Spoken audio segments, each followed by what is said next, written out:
Bom dia, segunda-feira, dia 12 de setembro de 2022. E convidamos a todos a se inscreverem em nossos canais no YouTube. É só seguir as instruções, tanto para o canal do A Caminho da Luz quanto do Gealme. E convidamos para as nossas lives interativas que ocorrem toda sexta-feira às 19h50. Não deixe de participar e divulgar. Mais uma vez refletindo com o Livro dos Espíritos, capítulo 1 da Lei Divina ou Natural, item o bem e o mal. Pergunta 639. Não sucede frequentemente resultar o mal que o homem pratica da posição em que os outros homens o colocam? Quais, nesse caso, os mais culpados? Responde os espíritos: o mal recai sobre quem lhe foi o causador. Nessas condições, aquele que é levado a praticar o mal pela posição em que seus semelhantes o colocam tem menos culpa do que os que assim procedendo o ocasionaram, porque cada um será punido não só pelo mal que haja feito, mas também pelo mal que tenha dado lugar.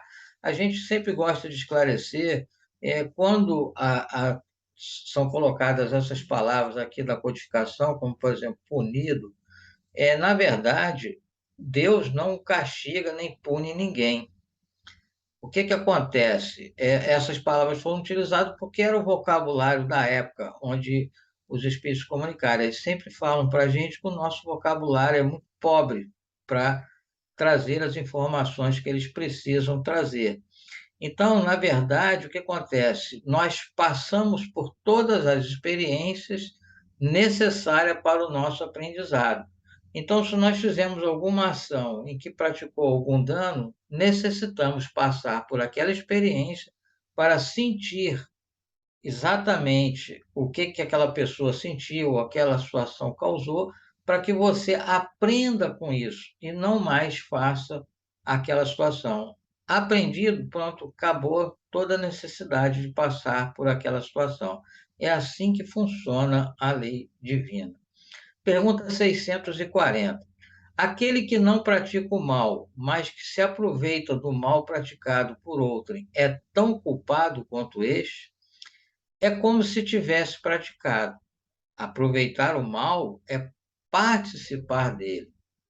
Talvez não fosse capaz de praticá-lo, mas se achando-o feito, dele tira partido, é que o aprova, é que o teria praticado se pudera ou se ousara.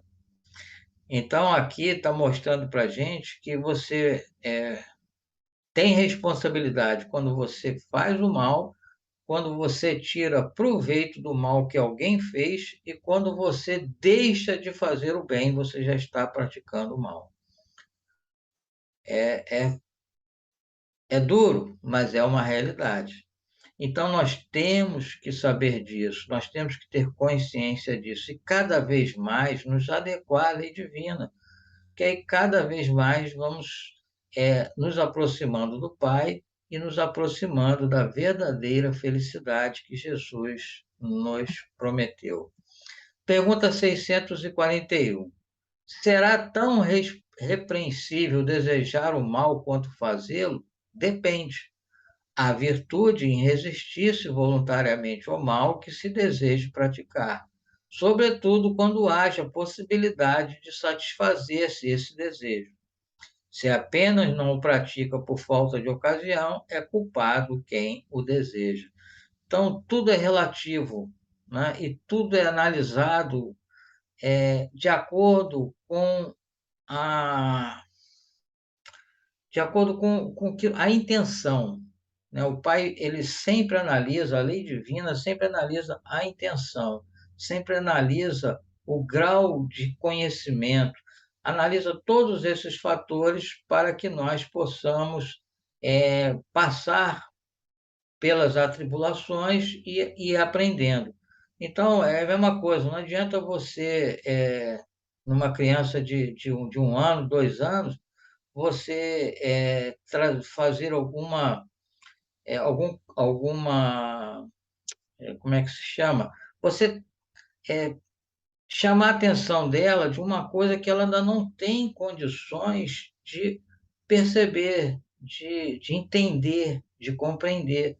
Então, você tem que relevar aquela situação, amparar e proteger, e à medida que ela vai crescendo, ela vai adquirindo entendimento, seu cérebro vai se desenvolvendo, você vai orientando, você vai esclarecendo. E aí sim, você vai implementando ações que vão fazer com que ela sinta que não deve fazer aquilo, porque ela já tem entendimento para fazer. Assim é a lei divina, à medida que nós, espíritos, que nós somos muito infantis, né, a nível espiritual, à medida que nós vamos nos desenvolvendo, a lei vai nos apresentando situações para o nosso aprendizado e para o nosso crescimento. Assim, mais uma vez, agradecemos a Deus por mais esta oportunidade, pedimos o amparo e a proteção para toda a humanidade. E convidamos a todos para os nossos estudos online, às segundas, às 19h30, o Céu e o Inferno e a Gênesis. Às terças, às 20 horas, Diálogo com as Sombras. E às quintas, às 17h30, o Despertar do Espírito. Todos esses estudos são pela plataforma Meet e é só você clicar no link. E o link você pode solicitar em algum desses contatos de ambas as casas. Mais uma vez agradecemos e que possamos estar aqui amanhã dando prosseguimento às reflexões com Allan Kardec. Um bom dia a todos.